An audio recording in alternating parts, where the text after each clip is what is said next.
All Elite Wrestling will be debuting their secondary show on television on TNT every single Friday night at 10 p.m. known as AEW Rampage, which you guys catch live reactions to each and every single Friday on this channel with myself and my good friend George, who will be watching and reviewing the show every Friday 10 p.m. to 12 a.m. But Rampage is right around the corner. It is just 4 days away. The first Rampage and then the second Rampage, the first dance, and everyone has their expectations and what they're looking for. I myself know what I believe could be on a cusp of being one of the best wrestling shows going today, possibly even better than AEW Dynamite if done right, and I think I know just how to do that. So let's not waste any more time, let's get into it. The top 5 ways that AEW Rampage could be the best wrestling show going today. Let's start off with the first. 3 to 4 matches every single week. When you think about some prolific wrestling shows that have gone 1 hour in the last, I don't know, 10-20 years, I think the first thing that usually comes to wrestling fans' mind is NXT pre-USA Network and Lucha Underground.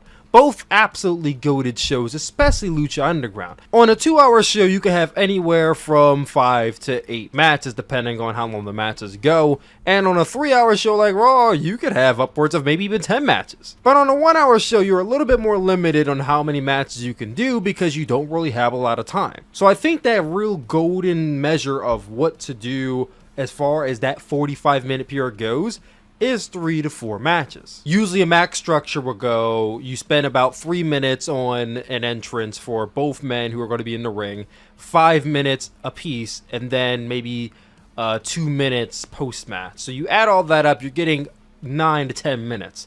Boom. With that 9 to 10 minutes, you can add in 3 to 4 matches and you're already at 40 minutes. And you can shut that down to 3 matches and have those 3 matches go 10 minutes possibly. And on certain weeks, not every week, but on certain weeks, you could even have a show with maybe 2 big matches that go 20 minutes or so. It all comes down to how AEW is going to structure this, but I firmly believe 3 to 4 matches is like that perfect golden spot for this show. Moving on from that, we get into short segments. After just talking about matches, we do need something to break the monotony of match, and of course, wrestling is based off of stories.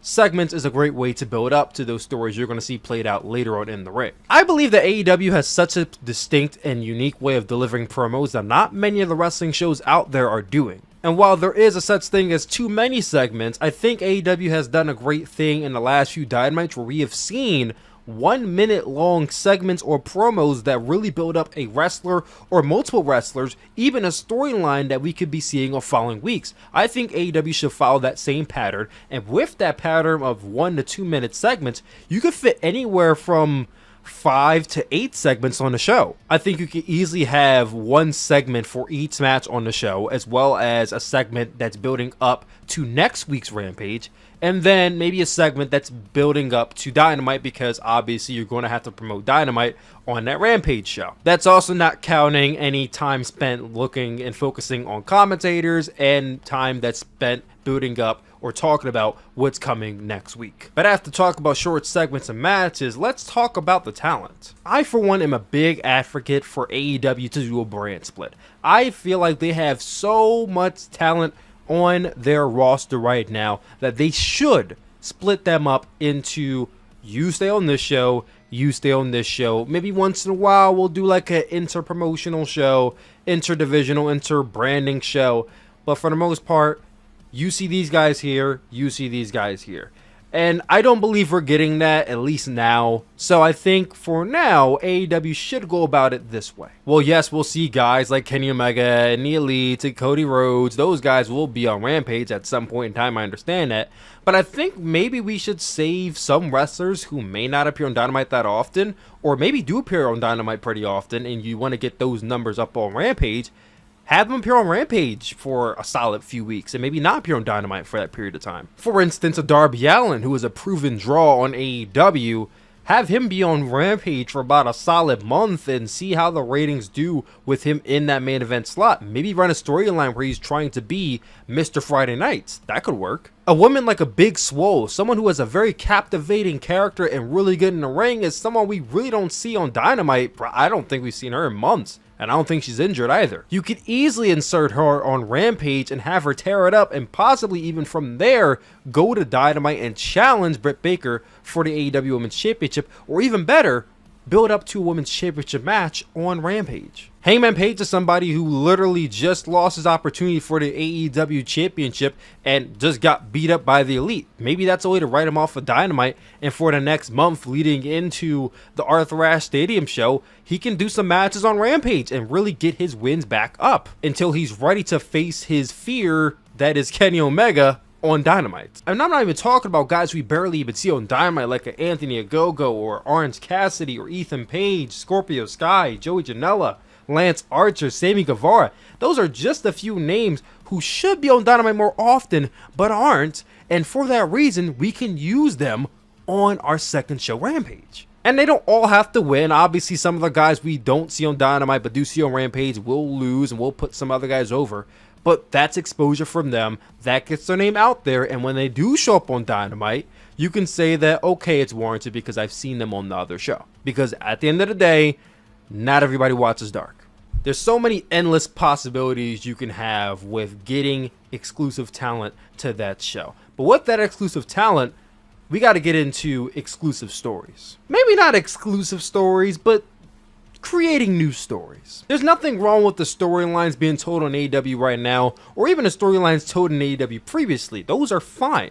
However, I do think that there is a fine line between doing a bit too much and not building up anticipation, because now that there is Rampage on Friday, there's only a one-day bridge between Dynamite and Rampage. And what that could do is that you can have a segments on Dynamite and then have a match on Rampage, but that kind of breaks up the anticipation to what could have been a following week of people getting hyped up for it. So instead of doing one segment on Dynamite, one match on Rampage, how about you do a separate bridging storyline with different wrestlers on Rampage that only you can catch on Rampage? The backbone of professional wrestling is storytelling.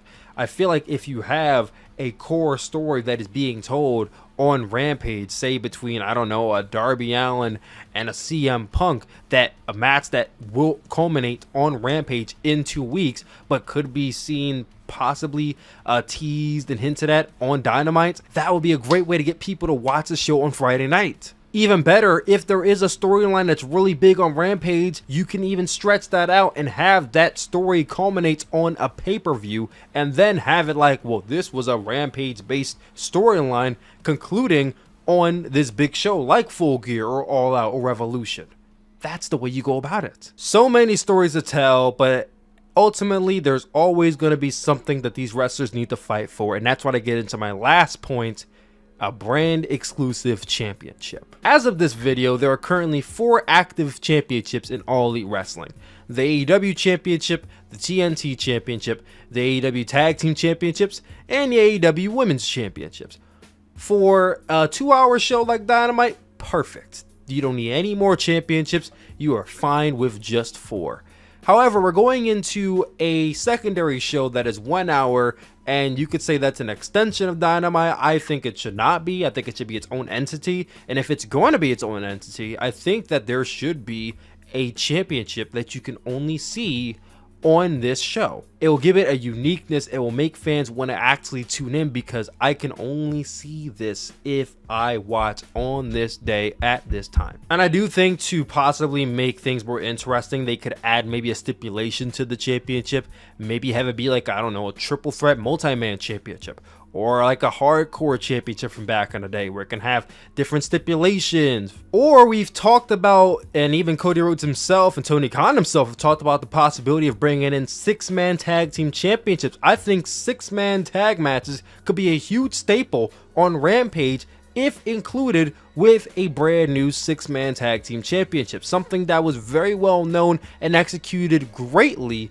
in Lucha Underground, can be perfectly implemented, I'm sure, by the All Elite crew on Rampage. And that is 5 things that I am looking forward to on AEW Rampage. What are some things that you guys want to see done on Rampage? Comment down below, let your boy know. I have been Tyler-kun Williams. You can follow me on TikTok, Suplex, Twitch, Suplex with 2 X's, and I will talk to you guys later. Peace out.